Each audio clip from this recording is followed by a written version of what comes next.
मित्रांनो, घनश्यामने केले मांजरीला छू, घनश्यामने केले मांजरीला छू आणि निक्की म्हणते, मी खाऊ का तरी कुणाचा? सॉरी, ते मी बोलू शकत नाही सेन्सॉरशिपमुळे. तर तुम्हाला ते समजलं असेल जे काय असेल ते. तर अशीच सुरुवात होते.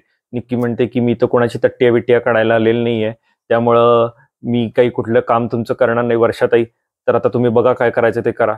आणि ज्यांना टास्क समजत नाही, ज्यांना अक्कलच नाही, ज्यांना बुद्धीच नाही, असं हे तुमच्या सगळ्यांच्या गरिबांचा जो सूरज आहे ना, त्याच्याबद्दल बोलत आहे निक्की. समजून घ्या ही गोष्ट आणि मग ठरवा कसं काय, कसं कुणाला बोलायचं किंवा काय करायचं. तर या सगळ्या गोष्टी ती निक्की बोलते सूरजबद्दल. तो तुम्हाला आई समजतो बघा, आणि कॅप्टन होणं एवढं सोपं नाही नुसतं चकाट्या पिटत बसण्यापेक्षा. असं करून निक्की सांगते, यामध्ये मेन जे आहे ते म्हणजे तट्टिया काढायला नाही. अगं तू पण तट्टियाच करतीस ना तिथं ते. तर यावरनं तिचा वाद चालू होतो. ती म्हणते मी आता कुठलंच यापुढे काम करणार नाहीये, असं करणार नाही, तसं करणार नाही. वादाची चरमसीमा ही 15 मिनिटं तासभराच्या एपिसोडमध्ये चालू असते. अरबाज पॅडी यांची चर्चा चालू असते की आता हे निक्कीचं आठवडाभर प्रकरण चालू असणार, आणि तोपर्यंत घरात येती ती म्हणजे आम्ही जेतो मा शुभू जेतो मा मंजुलिका. ए डोळ्यात सांभाळून, तुझं जे आहे ना ते थांबायचं. तुझं थोबाडच फोडेन. तुला अक्कल नाही, तुला बेअक्कल आहेस तू. तुला नॉमिनेशन केलेलं आहे, सगळ्यांनी नॉमिनेट केलेलं आहे. तुझी अक्कल पहिल्यांदा बघायची. तू किती अपमान करतोयस, तुला किती बुद्धी आहे हे समजून बघ. लाज किती आहे तुला ते बघ. लाईक किती आहे की तुझी माझ्या समोर उभा राहायची. माझं कोण आहे माहिती आहे काय सगळं इथं? हा, जे असेल ना इथनं फुट, माहित ना हाड हाड हाड. असं करून ती जान्हवी त्या छोट्या पुढारीचा अपमान करायचा प्रयत्न करते. त्याच्याशी हे फुटेज मिळवायचा प्रयत्न करते. खरं भावा घनश्याम एक नंबर, भावा एक नंबर. मी घनश्यामला या बाबतीत मानतो. घनश्याम उत्तमरित्या स्टँड घेऊ शकतो आणि खरंच कौतुक आहे घनश्यामचं. यामध्ये तुम्हाला जे काही चुकीचं वाटायचं ते वाटू दे, परंतु ती इतकी अशी थरथरत डान्स करत होती, ए तुझे डोळे सांभाळून, ए तुझं असं ते तुझं तसं. परंतु भाऊ, ए चल इथनं नाही, चल इथनं नाही, हट हट फुट फुट, बिनलाज आहे बिनलाज आहे, ए चल हट. भावा एक नंबर, एक नंबर तू गेम खेळलेला आहेस. आणि यामध्ये कोण आता महिला कार्ड काढतील, कोण बाकीचं काय काढतील, परंतु लक्षात घ्या यांनी काय अधिकृती केलेली आहे या व्यक्तीबद्दल. पुरुष कार्ड पण असायलाच पाहिजे असं तर माझं मत आहे. बाहेर काय माहित नाही आपल्याला समाजातलं, परंतु बिग बॉस मध्ये तर एक पुरुष कार्ड पाहिजे, जसं यांच्याकडे महिला कार्ड आहे तसं. तर भावा तू जिंकलेला आहेस. आणि मला तर असं वाटतंय की आजचा त्याचा जो गेम आहे तो बघून की घनश्यामला कृपा करून तुम्ही कुणी बाहेर काढू नका. या अशा ज्या एकदम भांडकुदळ आहेत जान्हवी, निक्की, यांना टक्कर देणारा घनश्यामच आहे असं मला वाटतंय. कारण बाकीचे सगळेजण तोंडात मुग गिळून बसलेले आहेत. त्यामुळं घनश्याम पावा जिंकला. अरबाज निक्की यांची परत तीच चर्चा वगैरे त्यांचं चालू असतं. ते आता कंटाळा आला. पिकनिक स्पॉटवर सगळेजण बसलेले आहेत. अंकिता आहे, अभिजित आहे, पॅडी आहे, सूरज आहे. यामध्ये विषय निघतो नॉमिनेशन, असं का झालं तसं का झालं. यामध्ये आपल्या सिम्पथी क्वीन, स्वयंघोषित हुशार व्यक्तिमत्व त्या सांगत असतात की टास्क समजवायला आमचं पिकनिक ग्रुप लागतो तुम्हाला, परंतु नॉमिनेशन हे करताना इंडिव्हिज्युअल तुम्ही म्हणता, कॅप्टन्सी म्हणताना इंडिव्हिज्युअल गेम म्हणता. हे असं चालणार नाही. हे आपण त्यांना सांगायला पाहिजे, असं करायला पाहिजे, आपण तसं करायला पाहिजे. मग पॅडी पण तेच म्हणतात. आपण काय केलं? आपण आपल्याच टीम मेंबर नाही केलं ना. तर लगेच म्हणतात नाही नाही नाही, डीपिन बद्दल त्यांचे पर्सनल ग्रचेस बिचेस जे काय असतील, म्हणजे पूर्वग्रहित दूषित आहेत त्या, तर असं ते डीपिन बद्दल आहे. आणि मी हेच त्यांना समजवायला जाऊ शकत नाही. हे पूर्णपणे चुकीचं आहे. मग पॅडी तेच म्हणतात की अंकिता, मग आपण सूरजनं हेच केलं ना. तर नाही नाही, ते माझं इंडिव्हिज्युअल होतं, ते माझं हे होतं. अरे काय, म्हणजे तुझं असंच आहे, मी नाही त्यातली, आणि पुढचं जे काय असेल ते, म्हणजे तू जे सगळं केलेलं ते चालतं, परंतु दुसऱ्या कोणी काही केलं नाही तर ते चालत नाही. आता बघा पुढं काय होतंय. तर आता हे जे आहेत ना, हे जातात वर्षा उसगावकरांकडे. वर्षा उसगावकरांकडे गेल्यावर वर्षा उसगावकरांना समजवायला लागतात की वर्षाताई, तुम्ही पूर्णपणे चुकीचं खेळलेलं आहात, आणि नॉमिनेशन जे सूरजला केलेलं आहे, जे तुम्ही डीपीला केलेलं आहे ते अतिशय चुकीचं आहे. यावर वर्षाताई तेच म्हणतात की मी काय चुकीचं केलंय. माझ्यासमोर जरा थोडेसे प्रश्न होते की नक्की कोणाला करायचं किंवा काय करायचं. तर माझ्याकडनं झालं, सूरजला मी आणि डीपींना केलं, माझ्याकडनं ते झालं म्हणलं नॉमिनेशन. बरोबर आहे, त्यांचं मत बरोबर होतं. मग तू परत अभिजित म्हणतो, अहो तुम्ही तुमच्याच टीम मधले हे केलं, आम्हाला जरा थोडं खेळायला चान्स द्या, असं करा तसं करा. वर्षा उसगावकर तेच म्हणतात की अंकितानं मग नॉमिनेट का केलं सूरजला. तेव्हा लगेच पर्सनल, तेव्हा लगेच इंडिव्हिज्युअल. अंकिता विषय बदलायला एकदम भारी आहे आणि हे बाकीच्यांनी काय केलंय काय कळत नाहीये, म्हणजे ह्यांना समजत नाही. यांची अक्कलेंनी अंकिताकडे घाण ठेवली का काय, का तिने लिंबूदोरा काय फिरवलंय. तुम्ही अंकिताला का प्रश्न विचारू शकत नाही, तू सूरजला का केलंस, त्याचं उत्तर दे. मग बाकीचं आम्ही कोणाला प्रश्न विचारायचे, कोणाला नडायला जायचं ते बघू. परंतु यांच्याकडे ती धमक नाही. तरी पॅडीचा असा प्रयत्न केला. खरा अभिजित म्हणजे तर अगदी कमीत मुळमुळीतच आहे. जे पिकनिकवाले आहेत ना, ते डीपीना समजावून सांगत असतात की डीपी तुमचं जे आहे ते तुम्ही वर्षा उसगावकर यांच्या बरोबर चांगलं रिलेशन ठेवा, तुम्ही असं करा, तुम्ही तसं करा. तर डीपी मला सांगा, आजपर्यंत कुठेही वाईट शब्द वापरलेले नाही किंवा कुठेही काही गोष्टी केल्या नाही. एक गोष्ट म्हणजे ते गेम मध्ये अंकिताला एक फुटेज मिळवून दिलं किंवा हे केलं, तर अशा गोष्टी जवळपास सगळ्यांनीच केलेल्या आहेत. कारण ह्याला जरा थोडं जास्त मालमसाला करून बिग बॉसनं दाखवलं. दुसरी एक गोष्ट म्हणजे की आर्याला ते जेवणावरनं बोललं असं दाखवलं, परंतु त्या गोष्टी तुम्ही अनसीन अनदेखा किंवा बाकीच्या बघितलं तर कळतं की आर्याचा उपवास होता, तिने आठवडाभर या सगळ्या गोष्टी केलेल्या होत्या, म्हणून ते डीपी केलं. तर हे डीपीला समजवतात की असं करू नको, तसं करू नको. डीपी म्हणतो मी निर्लज्ज आहे, कारण मी त्यांच्याबरोबर आहे तसं वागणार. ठीक आहे, हे आता आपल्याला गोष्टी माहित की नाहीत की नक्की काय झालं. मी अनसीन अनदेखामध्ये पण बघितलं, परंतु वर्षा उसगावकरांनी त्यांचं काहीतरी विरोधी वाजलेलंच आहे, म्हणून ते दोघं जरा एकमेकांना तसं पाण्यात बघतायत. तर यामध्ये आर्यातही येतात. आर्या सांगतात की मला गेम कळतो, माझं असं आहे, माझं तसं आहे, माझं हे तुम्ही हे करा ते करा.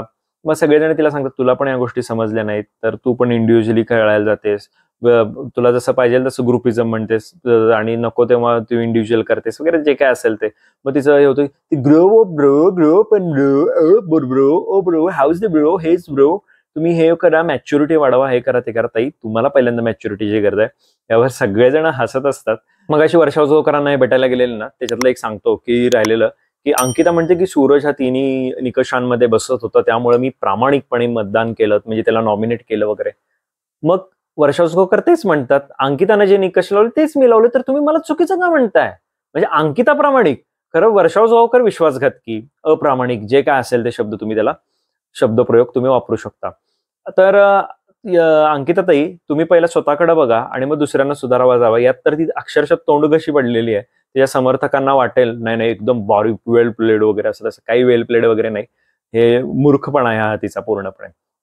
आणि मग ती सांगते आणि मग ते इकडे बोलायचं पण नाही ना, सूरजला आम्ही घर बांधून देतो, आम्ही असं करतो आणि आम्ही तसं करतो, तुम्हाला दाखवायचं इकडं. मग जर त्याला समजत नाही ना, त्या आर्याला 10 समजवलं, ती सूरजला का समजवायला जात नाहीस तू 10? या गोष्टी आम्हाला समजत नाहीत. तर हे बरोबर नाहीये. अभिजित लगेच म्हणतो बघा त्यांनी घनश्यामला अजिबात नॉमिनेट होऊ दिलं नाही, खरं तुम्ही आपल्यातले 2 केले ते केले. वर्षा उसगावकर बरोबर यांना फाट्यावर मारतात. आता तुम्हाला माहित आहे की ड्युटीवरनं ते निक्कीनं सांगितलेलं मी कोणाची तट्टी काढणार नाही, मी कोणाचं असं करणार नाही, तसं करणार नाही. मग त्याच्यावर तेच चालवतो, मी संडास धुवायला इथं आलेलं नाही, मी संडास धुणार नाही, तुम्हाला जे काय करायचं ते करा, या कॅप्टनला घराच्या बाहेर काढा, मला हे पटत नाही, हा कॅप्टनच मला नको आहे. आम्ही तुला मग याच्यावर आर्या म्हणते आम्ही तुला वापरून देणार नाही, तू जातीसच कशी बघू. पॅडी पण म्हणतात बघतोच आम्ही कसं. मग वर्षा उसगावकर पण तिला व्यवस्थित शांतपणे सांगत असतात, तर माझा काय तुम्ही बादशाह बनायला लागलाय काय, माझा तुम्ही बाप बनायलाय काय, माझं तुम्ही असं करायलाय का तसं करायलाय. आता अरे रवी देशमुख नाही, रितेश देशमुख वगैरे यांना, कारण ती मॉडेलिंग क्षेत्रातली आहे ना आणि हे सिने क्षेत्रातले आहेत. पुढं काय काय असतात सेटिंग्स आपल्याला काय माहित नसतात ना, आणि यांना पण तसं ते फुटेज बिटेज सगळं लागतं आधेमध्ये. क्या खोले हम क्या सुपर खोले हम वगैरे असे पिक्चर तर येतच राहतात. निक्की काही काम करणार नाही म्हणते, त्यामुळे निक्की झोपते. निक्की म्हणते मी झोपणार, तुम्हाला काय करायचं ते करा, अलार्म वाजू दे, कुडुकू वाजू दे, असं करू दे तसं करू दे. तर मागच्या वेळी न झोपलेले असता सुद्धा डीपी नुसतं असं केलेले, तर तो अलार्म इतका कुडुकू जे आहे ना ते इतकं वेळ वाजत होतं आणि ही पूर्णपणे झोपलेली आहे ना, भलेही नाटक करत असेल किंवा जे काय असेल, नुसतं टुकटुकू टुकू एवढंच वाजतो. कुत्री बित्री तर काय आलीच नाहीत. तर काय काय राव, निक्कीनं कुठं कुठं सेटिंग लावलंय काय समजत नाहीत आपल्याला गोष्टी. मग यावर आर्या म्हणते की आता मी तिच्यावर गार पाणी टाकते, मग असं करते तसं करते. मग ही म्हणते गार पाणी टाकूनच बघ, मी वाटच लावते तुझी, जे काय त्याची ते नेहमीचे गचाळ शब्द जे असतात ते बोलते. मग असतं ते संडास धुवायचं टास्क. तर यामध्ये आर्या म्हणते मी वर्षाताईंसाठी या सगळ्या गोष्टी करतेय आणि मी वर्षाताईंसाठी करीन, तर तिला पण ह्याचं इथं जरा दाखवायचे सहानुभूती घेऊन वगैरे. वैभव वगैरे तेच म्हणतात हे काय करायची गरज नाहीये, तू कशाला उभं सगळं ओढवून घेतेस आणि यातनं काही सहानुभूती वगैरे तुला मिळणार नाहीये. त्यामुळे तू विचार कर. इकडं गार्डन एरियामध्ये जान्हवी अभिजित यांची चर्चा चालू असते की जे चुकीचं जे बरोबर ते बरोबर. त्याच्या इकडं खाली त्या कोपऱ्यात बसलेले असतात आणि आपले हिरो हिरोईन अरबाज निक्की यांची वरती चोळाचोळी चालू असते, चर्चा चालू असतात की यांना पण ग्रुप पाहिजे, ते नवीन ग्रुपच्या शोधात आहेत, ते नवीन ग्रुप करतील, यांना इंडिव्हिज्युअल गेम खेळायचा आहे, अशा त्यांच्या या चर्चा चालू असतात. तर आता पुढे जे आहे ते बीबी करन्सीचा टास्क येणार आहे. बीबी करन्सी मध्ये तर ते सांगतात की जे काही सगळं जे आहे ते तुमचं सामान रिटर्न करा आणि यावेळी तुम्हाला आम्ही सगळं सामान देणार आहोत, सगळ्या तुम्हाला वॉशरूम्स वगैरे सगळं वापरता येणार आहे आणि जो काही आता टास्क होईल त्यामध्ये त्या टीमला जी टीम जिंकेल त्या टीमला एक विशेष अधिकार देण्यात येणार आहे. त्यामुळे तुम्ही हा गेम चलाकी, समय सूचकता, समन्वय या सगळ्या अशा प्रकारच्या ज्या गोष्टी आहेत त्या सांगून करा. परंतु दिलेला टास्क हा सुद्धा फिजिकलच आहे. तर एक टास्क असा आहे, तुम्हाला सोप्या भाषेत सांगतो की नळ आहे, त्या नळातनं दूध येणार आहे, परंतु यांनी त्याला गाय म्हणलेलं आहे किंवा जे काय म्हणलेलं आहे ते. तर ते दूध येणार आहे, ते दूध जे आहे त्या 2 सदस्यांनी गोळा करायचे आहे प्रत्येक टीम मधल्या. ए टीम आणि बी टीम मधल्या दोघांनी, म्हणजे 4 जण नळावर असतील आणि बाकीचे सदस्य जे असतील ते आतमध्ये असतील, 3 सदस्य. वर्षा उसगावकर आणि अभिजित हे संचालक आहेत त्यामुळे बाहेर असतील आणि तर ह्या 4 जणांनी तिथं दूध गोळा करायचं आणि आत यायचं. तर आता टीम ए अशी आहे. टीम ए मध्ये आहेत निक्की, अरबाज, डीपी, पॅडी आणि घनश्याम हे टीम ए मध्ये. टीम बी मध्ये जान्हवी, वैभव, सूरज, वर्षा आणि आर्या अशा टीम बी मध्ये आहेत. आता टीमा पण कशा पडल्यात बघा. इकडं ए मध्ये 1 मुलगी निक्की आणि बाकीचे 5 पुरुष आणि इकडं 4 जण मुली आणि 2 फक्त पुरुष. तर काय ह्याला काय अर्थ आहे, कसली टीम? इक्वल करा ना जे काय असेल ते आणि मग त्याप्रमाणे तुम्ही खेळा. तर ते दूध गोळा करायचं आहे आणि मगाशी सांगितलं कसं तुम्हाला दोघं जण जे आहेत ते हे करतील आणि बाकीचे चौकोनात असतील त्यांनी ते दूध साठवायचं आहे आणि ते जास्तीत जास्त वेळ तू टिकवून ठेवायचं आहे म्हणजे त्या बाउलमध्ये. आणि त्या बाउलमध्ये जेवढं दूध ते साठेल आणि जेव्हा बझर वाजेल तेव्हा ते परत जाऊन त्यांचं जे कंटेनर आहे त्या कंटेनरमध्ये ओतायचं आहे आणि जे असे राऊंड होतील, ज्या राऊंडमध्ये सगळ्यात जास्त त्याचं दूध साठेल तो विजयी ठरेल. असा हा गेम आहे. तर यामध्ये पहिल्यांदा येतात अरबाज, डीपी आणि इकडनं येतात ते म्हणजे अंकिता आणि वैभव येतात. तर आता तुम्हाला माहित आहे की पूर्णपणे फिजिकल टास्क होतो, एकमेकांना चेंबाचेंबी येते. वैभव, अंकिता हे डीपी उत्तम गेम खेळत असतात, परंतु अरबाज जो आहे तो आक्रमकपणे खेळत असतो. त्याचं ते नेहमीचं दाबादाबी, धक्काधक्की, बुक्काबुक्की जे प्रकरण आहे ते चालू असतं. यामध्ये ते दूध कमीच येतं आणि इकडं हाणामारी जास्त होते. मग आक्रमकता झाली म्हणून हा गेम रद्द करण्यात येतो आणि असं सांगण्यात येतं की खूप लई झालं तुमचं, आता यातल्या तुम्ही एकेका प्लेयरला बाहेर काढा. विरोधी टीमनी ठरवायचं आहे, म्हणजे ए टीमनं बी टीमचं ठरवायचं कोण बाहेर जाईल, बी टीमनं ए टीमचं ठरवायचं कोण बाहेर जाईल ते. तर हे सगळं बघितल्यावर असं वाटतं की अरबाज आणि वैभव हेच दोघं बाहेर पडणार, कारण शक्तीचे प्रयोग करणारे हे आहेत. अंकिता तिचा पूर्णपणे प्रयत्न करत असती दूध त्या नळातनं गोळा करायचा आणि यामध्ये अरबाज तिला पूर्णपणे धक्के देतो, अक्षरशः तिला असं कवेत घेऊन दाबल्यासारखाच प्रयत्न करतो. परंतु अंकिता उत्तम खेळलेली असतो आणि यामध्ये निक्की एक अतिशय चुकीचं स्टेटमेंट बोलती की जर अंकिताला तिची सुरक्षा गरजेची वाटत असेल, तिला तसं वाटत असेल तर अंकिता इथून बाहेर पडू दे, नाहीतर जे काय होईल ते आम्हाला माहित नाही. एका बाजूला तुम्ही बोलता की आम्ही महिला आहोत, परंतु एका बाजूला असं पण वागता की महिलेच्या विरोधात. म्हणजे तिच्या अंगात ताकद कमी आहे आणि तो तुमचा जो मित्र आहे, जो तुमचा तो हिरो आहे, हॉट बॉयफ्रेंड, अल्फा मेल जो आहे, तो अशा कृती करतो, ते तुम्हाला चालतं? हीच जर अशी दुसऱ्यानं कृती तुमच्याबरोबर केली तर तुम्ही काय म्हणणार? ते तेव्हा तुम्हाला चालेल का? हे असे सगळे प्रश्न आहेत.